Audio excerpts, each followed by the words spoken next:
This video is going to show you how to make a grocery tote from a Purina Pro Plan dog food bag so you don't have to throw them out. So here's the bag. You're just going to flatten it. If you can, wash it, but actually it's probably easier to wash it later. And then lay it down and cut the end off. I use a rotary cutter, but you can just use a scissor. And then cut 1 or 2 strips of 2.5 inches. This is going to be for the handles.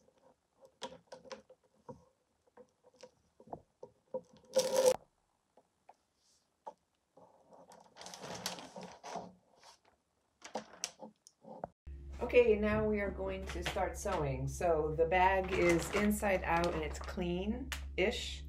And we're gonna start at the bottom. So I've made this mistake many times. Just make sure that the top is the top.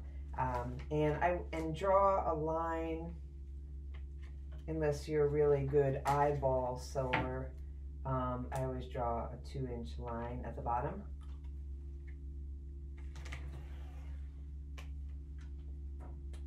And then I'm just going to stitch along this line.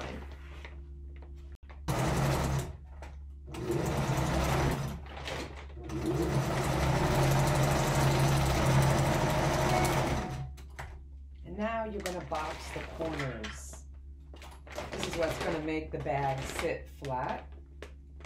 Push down, and the center seam here, you're going to try to make it hit the seam that you just sewed.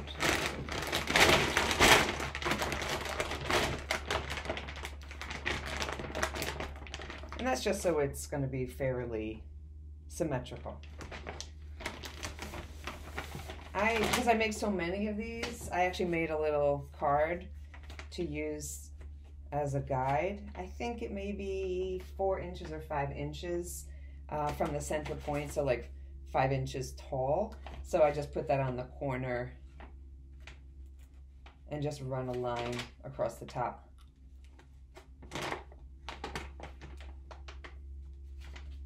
You don't have to do that, it's just that I do so many so it makes it easier. And then I just clip the bag so it just holds it in place, and then do the other side.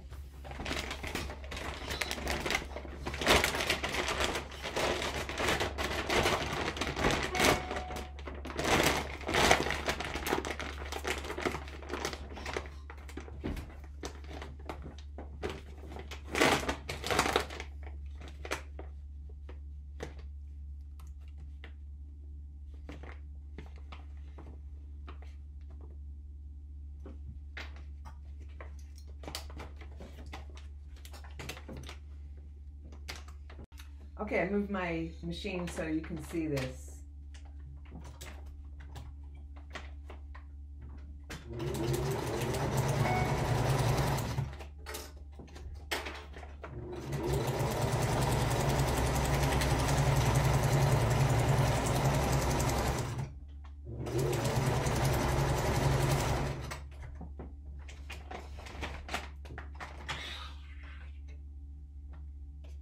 And now you're going to do the other side, and then we're going to cut off this big triangle and then make it neat. Cut off enough so that you can fold it over. And it's just going to make it neat and also, I think, reinforce the bottom.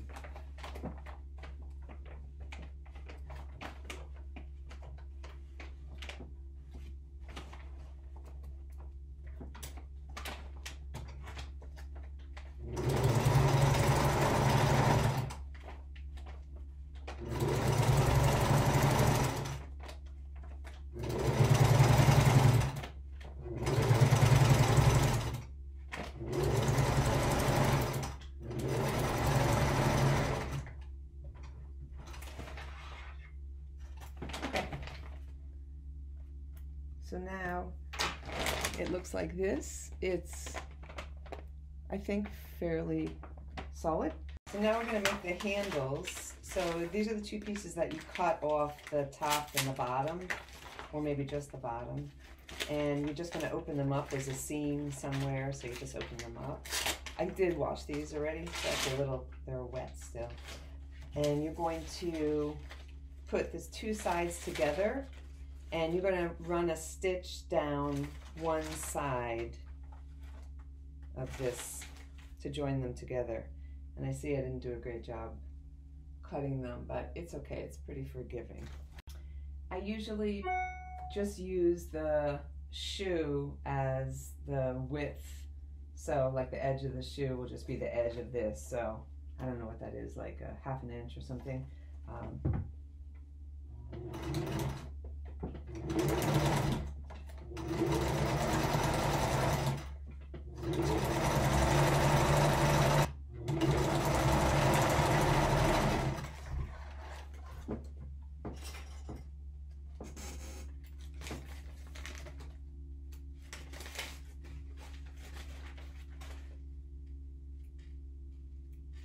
Okay, so now you are going to flatten this out. You can use anything, like a pen, like, you know, the side of a marker. I just happen to have this. It's for like making your own greeting cards and paper art. Anyway, it's pretty handy. But use whatever you can to just run down this, open up this seam. And then you're going to fold each side, each half, in towards that seam, and just try to press it, or just press it to give it a little bit of a crease.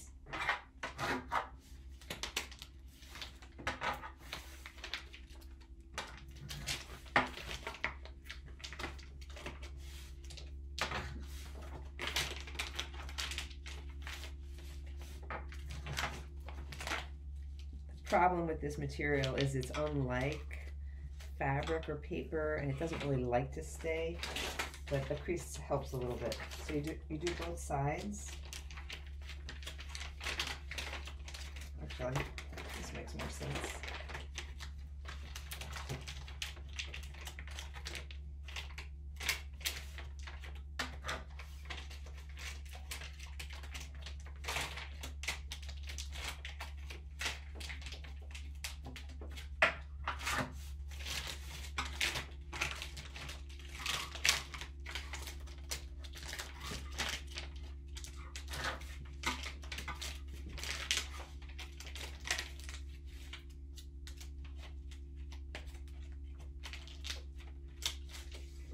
And now you're going to fold those two sides together.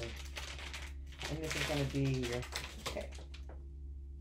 And now you're going to sew as close to the edge as possible,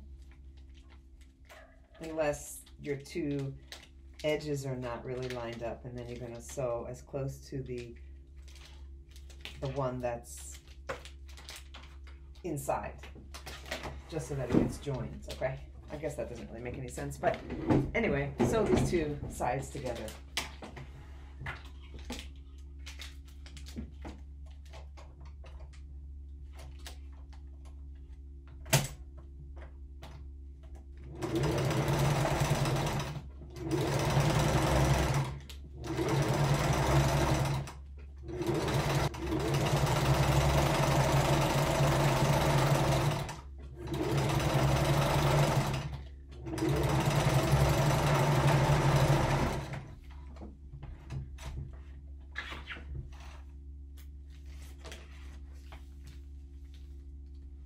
The tension is a little funny with this material, so it does take a little bit of fiddling with. But this is the strap, and now you're going to most likely just cut it in half. It depends on how big your bag was that you cut them from.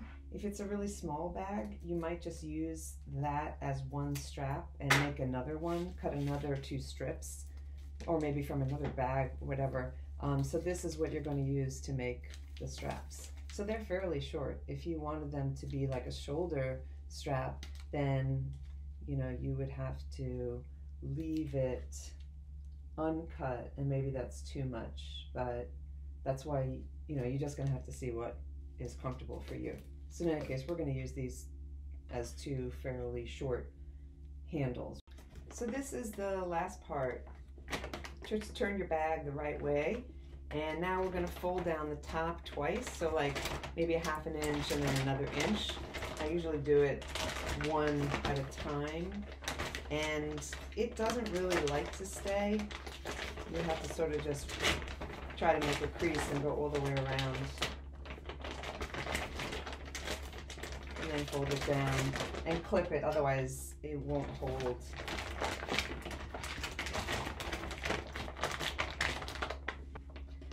I try to make sure that it's fairly level, but I think it's pretty forgiving.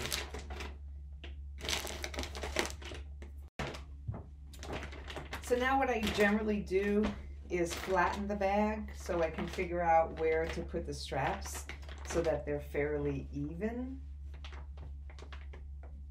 And I never know, did I just make the bag off because it doesn't seem like it's even? But in any case, I just try to make sure that the straps at least are even. So I've been sort of using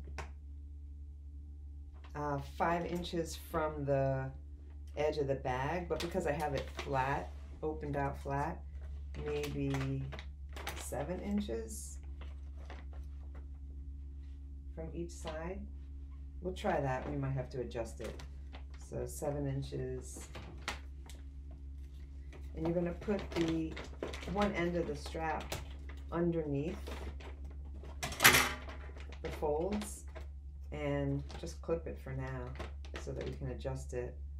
And then 7 inches from the other side. I'm just going to make a mark.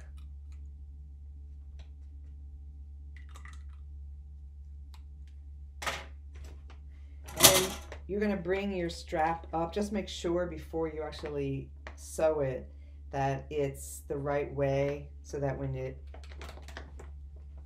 just have to sort of twist it in the middle so that it's the right handle shape. I don't know if that makes sense. But if you put it on flipped, then your strap, your handle will be flipped halfway.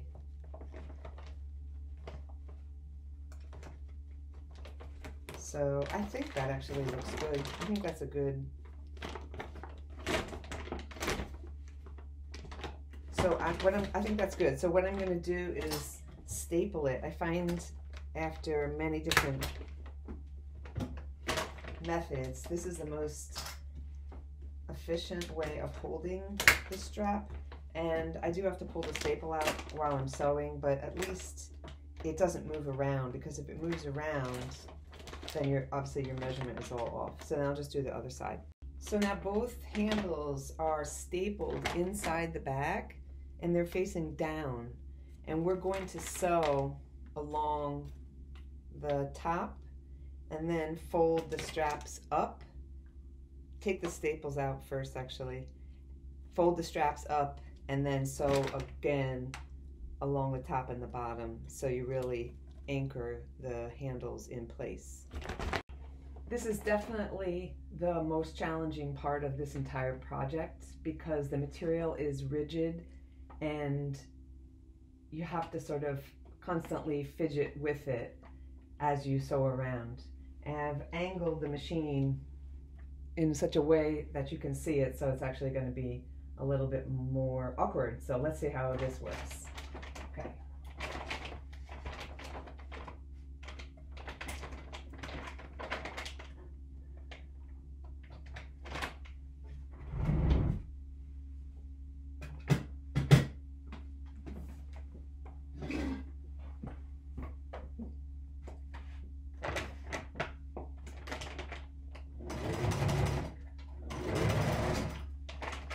I usually start on the strap just to give it as much reinforcement as possible.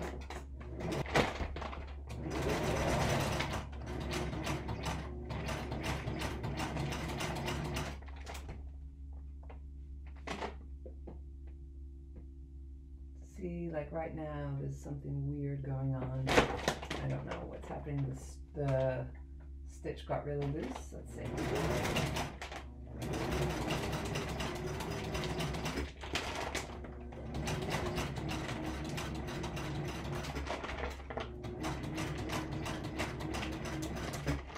Sometimes I reinforce again over the handles.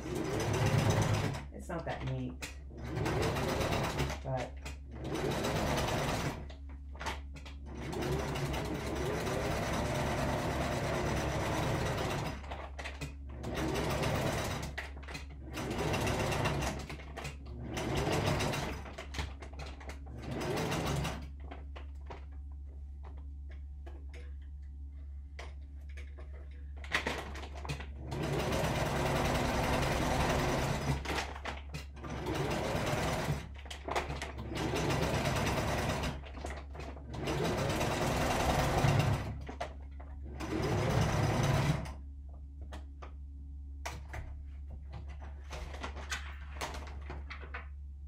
okay, so now you're going to pull out the staples. Hopefully you went over the edge of the strap and so it's anchored in.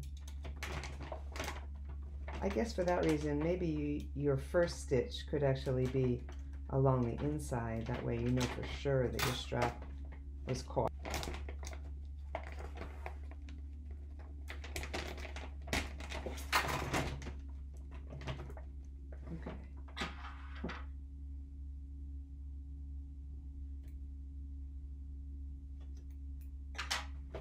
Okay, so now you're going to fold your strap up.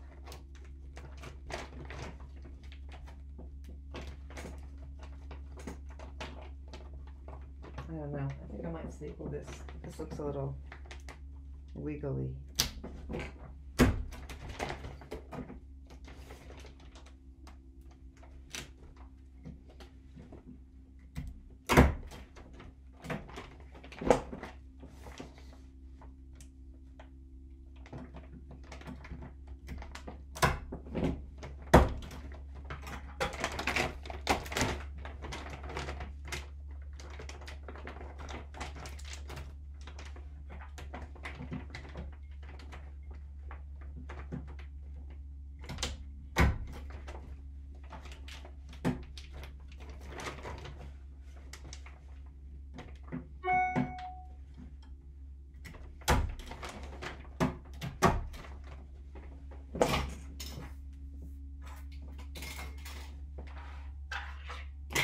So now we're going to sew another 2 rows.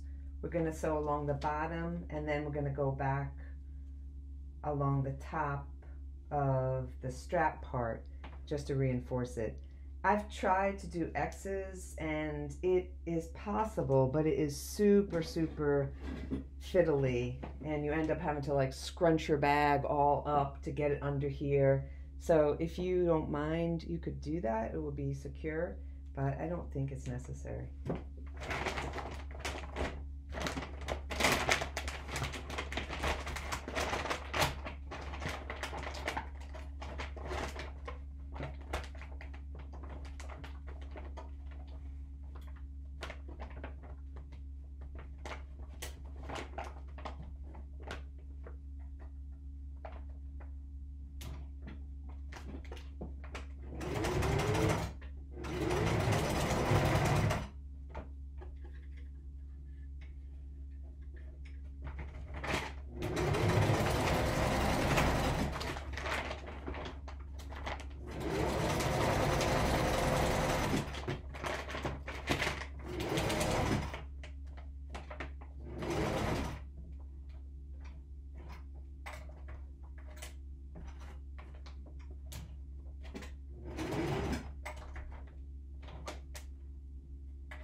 I broke my thread. So that's the other problem that happens with this material.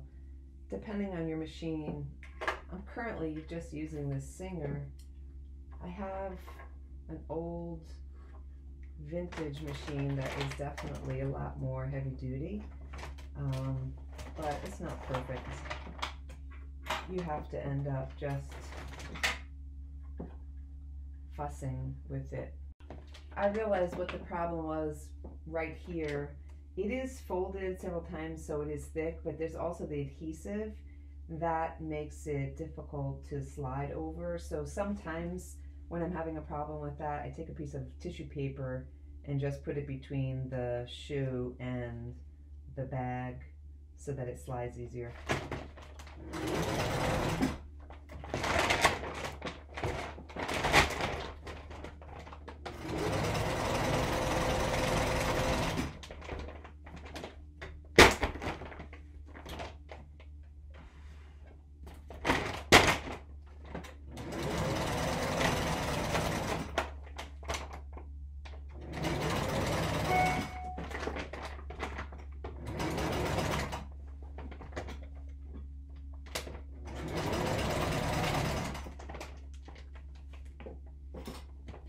It's moving around quite a bit because I'm trying to do it on an angle so that the camera can catch it.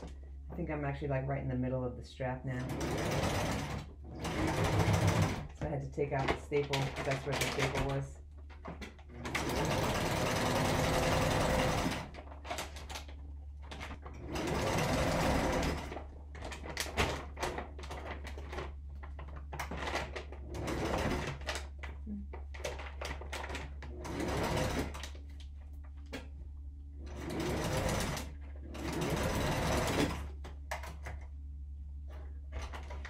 Okay, so this was pretty messy, partly because of the weird angle that I was trying to work at, but also this is the sort of thing that happens just because of the material and all. It's fussy. So cut off your threads and take out the staples if you haven't already. I think you put in extra staples, take them out now. Because what you really want to do is do like a reinforcing stitch on the handles, on the 4 handles at the top. This is super messy. I'm so inclined to actually just pull the stitches out and do it again. So that's the finished product. I did end up taking out the top row because it was just so messy. It's still even not perfect. It's never perfect because, like I said, it's just so fidgety. But it's okay. And this is a fairly big size. This was the 47-pound bag. So this might even be too big for regular groceries. It might get too heavy, but you could definitely use it for like paper towels or even laundry or as a beach tote or bringing packages to the post office. It's pretty flexible what you can use it for, and obviously you can wash it. So I hope this is helpful. If you have any questions, let me know, and I would love to see the ones that you make.